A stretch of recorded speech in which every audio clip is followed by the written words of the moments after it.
Bea, and I'm here to talk about all things narcissistic abuse recovery with a focus on narcissistic divorce and co-parenting. Today, I'm going to talk about the 3 best ways to make a narcissist crazy, but first, I just need to cover that narcissists can actually be very dangerous, right? So if you have the big time malignant narcissist who puts you or your loved ones in danger, either personally, physically, emotionally, or financially, tread lightly with some of these and use your own judgment on when and where these apply. The first thing you can do to make a narcissist crazy is become impervious.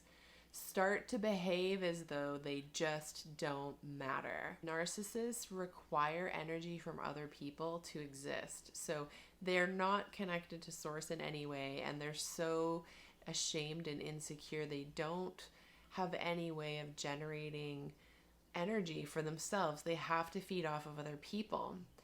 And so if they bait you and you respond, what they get is the knowledge like, I exist and I can impact this person.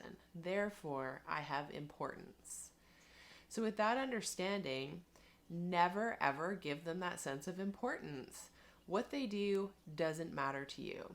So the second way to make a narcissist crazy is just by not responding. Just ignore them. This isn't always possible. Sometimes a response is required, but sometimes you can just not respond. If you do need to respond, certainly wait as long as possible to even let them know that you've heard or seen whatever message they've sent or whatever it is they sent.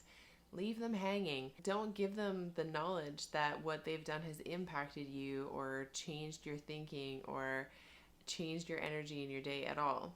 Don't respond in the first 24 hours at least, and respond in the least amount of words possible. Answer direct questions and say what you will do and what you will not do, but don't explain yourself or defend yourself or prescribe what they should be doing in any way. Which leads me into the third thing you can do to make a narcissist crazy, which is don't ask them for anything ever. You're completely removing any idea that they might have that you rely on them for anything. So you're not going to ask them to send the kids' clothes home. You're not going to ask them to change parenting days. You're not going to ask them to help you out on some project if they're a colleague. You're not going to ask them to acknowledge that you did some work. You're not going to ask them for an apology. You're not going to ask them for an explanation about why they did anything. Stop asking for anything ever. Take your power back and reclaim your sovereignty. When you really spend some time thinking about it, has this person ever done anything other than dick you around when you've asked for something? Probably not. So just stop. And what happens then is you're not giving them the gratification of attention, and they lose their power over you, and eventually they'll pick someone else to pick on.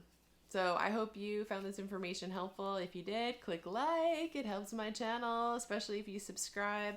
And of course, please share it with people that you think it might help, because that's why I'm doing this. Thanks so much. Take good care.